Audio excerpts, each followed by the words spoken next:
Les élus du 1er et 2e arrondissement face aux populations de leur circonscription électorale.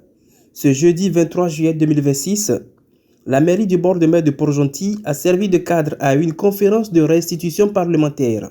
Deux figures de la représentation locale, le vénérable Léon Zéa Babi, sénateur UDB des 1er et 2e arrondissements, et l'honorable Patrick Isaac Barbera, député UDB du 2e arrondissement. L'objectif de ce rendez-vous citoyen, rendre compte du travail accompli au Parlement et esquisser les perspectives d'avenir pour la capitale économique gabonaise. Le but du texte, c'est d'éviter que dans les réseaux sociaux, on dise tout et n'importe quoi. Et l'objectif, c'est de faire en sorte que quand quelqu'un lance quelque chose, lance un débat, lance une rumeur ou lance n'importe quoi, on exigerait que dans les réseaux sociaux utilisés, on puisse retrouver son nom. Quand quelqu'un vient demander un crédit à Omboué pour investir à Omboué ou à Lambaréné, ce directeur général étranger ne connaît pas où est Omboué, où est Lambaréné. Donc nous on s'est dit, en mettant un directeur général, des directeurs généraux gabonais, on a au moins des gens qui connaissent le milieu, le pays.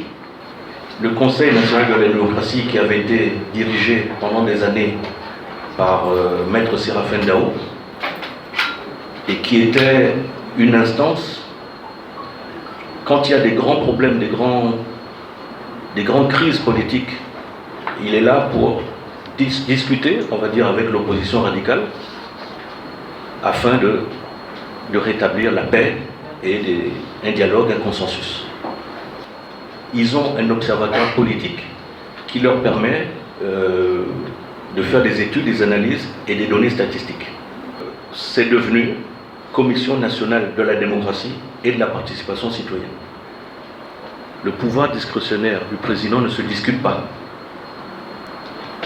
Si on a rejeté la naturalisation d'un ressortissant, c'est rejeté, c'est tout. Si vous êtes chez vous tranquillement avec votre décret d'attribution, vous avez construit votre maison, mais si quelqu'un vient avec un titre foncier,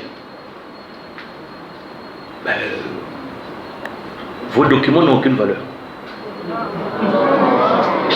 Parce qu'il est venu avec un titre foncier. Nous, on s'est dit, ce texte-là, on n'accepte pas. Et on a rajouté, au niveau de l'Assemblée nationale, on a rajouté pour dire le titre foncier est inattaquable, imprescriptible, sauf s'il a été acquis d'une façon frauduleuse ou irrégulière. L'auditoire s'est montré particulièrement exigeant. Soucieux du développement de leur ville et du pays, les habitants n'ont pas hésité à interpeller leurs représentants sur les nombreux maux et défis sociaux auxquels ils sont confrontés. Il y a aussi un autre cas, les jugements qui ont été signés par le secrétaire général. Quelqu'un a 50 ans, il va faire ça quand là-bas, on dit non, on ne peut pas vous recevoir parce que votre jugement a été signé par le secrétaire général. Au niveau de l'Assemblée, on continue à voter des budgets, des lois de finances rectificatives, alors que nous sommes déjà très très endettés. Comment allons-nous faire pour nous en sortir? C'est ma plus grande préoccupation. Qu'il y ait une nouvelle taxe sur l'habitation, qui va être de 3% qui va être prélevée sur les salaires pour alimenter le Fonds national de l'habitat. Alors, qu'est-ce qu'il en est exactement, puisque cette loi est récente? Concernant la suite du gouvernement, il y a une polémique qui est en train de s'installer sur la digitalisation du permis de conduire. Apparemment, cette activité ou cette action, je ne sais pas, ne repose sur aucun texte. J'ai suivi avec intérêt un ping-pong juridique entre certains juristes qui se demandent comment est-ce qu'on peut mener une telle opération alors qu'apparemment ça ne repose sur aucun texte de loi. Ça reste inattaquable.